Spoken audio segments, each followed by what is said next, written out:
What's up, everybody? On this video we're going to be talking about the 2-speed transmission for the TRX4M. I know it's been out for a month.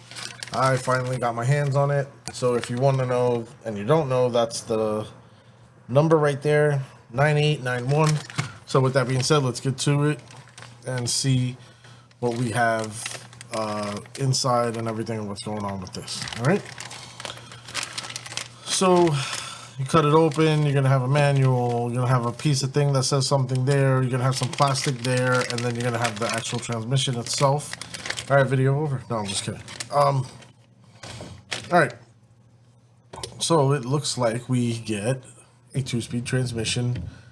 So we get the full transmission housing, we got the motor to replace another motor, and then we have a selector switch, which is right here. So in all intents purposes, this makes your vehicle a manual, so it's a stick shift instead of an automatic, which I'm going to talk about and explain in a couple of minutes why I prefer this better.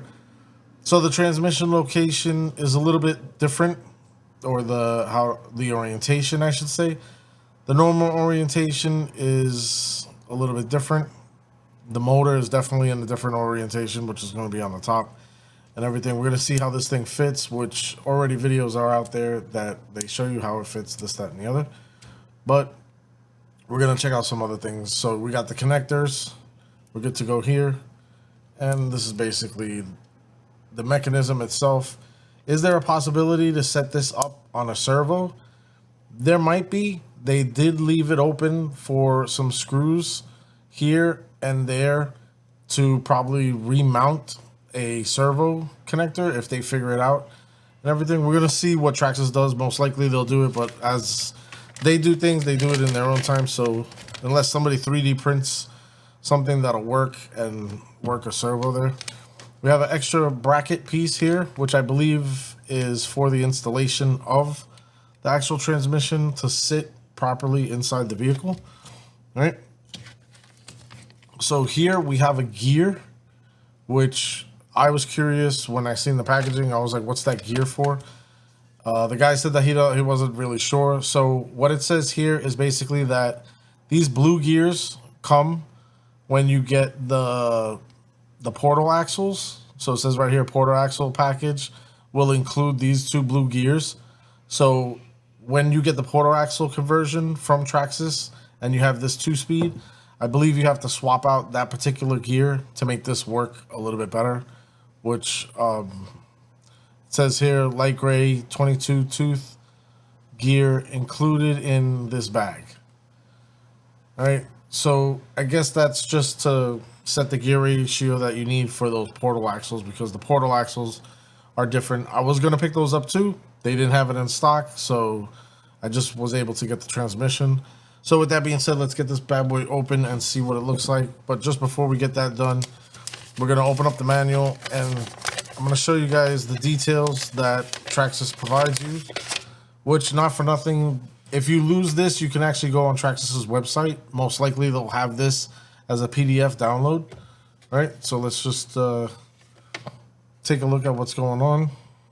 How to remove your old transmission with the motor, and then how to reinstall. And there's that bracket piece, that extra bracket that you got.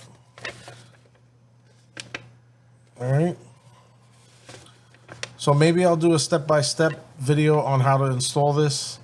I'm not 100% sure. This is an awesome exploded view of exactly all the components that's going on. So for all you oldies out there like me, it's basically a stick shift, which I like it. And the reason why I like it is because I'm going to be putting it in my Defender, because my Defender is a very heavy rig and I believe it'll work really good. I was going to put it in my High Trail, but I don't think I'm going that route with the High Trail. The High Trail is probably going to be a little bit more pretty because it's supposed to be the limited edition or whatever. It's this one, the C10. All right. I already changed the rims, but I still have the regular tires that come with it. So yeah, with that being said, let's crack this puppy open and see what we got going on. So it's going to be a 1.5 Allen key as always. 1.5 millimeter Allen key. We are gonna remove 1, 2, 3, 4, 5 screws. So we got 2 on the bottom, 2 in the middle, and 1 on the top.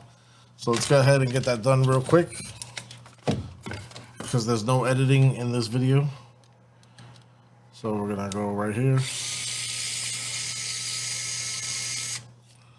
and get that done. This is not so much a tutorial video. This is more of we're just seeing what's inside and everything. So don't go crazy if you're like, oh, I missed something, or oh, I couldn't see that. This is not a like I said, a in-depth, video or whatever. We're just cracking it open so I can show you guys how the gears look inside, because this video is called What's Inside. So we got one more that's a little stuck right there. And we're good to go. So now we can push on here. And plus I wanted to double check something that somebody said in their video. So there's all the gears that we got going on. Let's crank up the light intensity here so we can see what's going on. All right, normally it's lower for the instruction manuals and all that other stuff. So that's all the gears and everything in situations that we have here. We are rocking a full ball bearing set. So I wonder if Traxxas is going to make a complete bearing set for this particular transmission, because obviously it holds a lot more gears than the standard transmission, which I don't have any out right now. But if I open this up, I'm gonna just keep with this video. But yeah, we're gonna need another bearing set, or a third-party company is probably gonna make a bearing set specifically for this transmission. If anybody knows of one already, drop a link in the description, in the comments, so I can also get it too. So those are all the gears we got. And when we shift forward, what does it do? I don't really see anything that it does when you shift forward and everything. It probably does something a little different that we can't see right now. But let's put this all back together. So it is a bearing set. I mean a bushing. All right.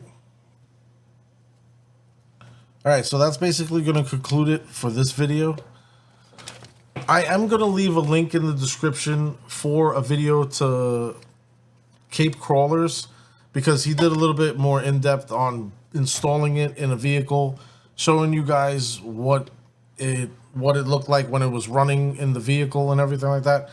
I'm not doing that on this video. I'm going to prepare and do the installation video and everything like that, because I got a couple of ideas. So if you want to see a comparison on how the truck moves with the high and low, and you don't want to wait until I come out with my video for that, go ahead and check out the description below. There's going to be a link, like I said, for Cape Crawler's video. Other than that, thank you guys for watching and tuning in. Don't forget to like, subscribe if you want to keep up with this build.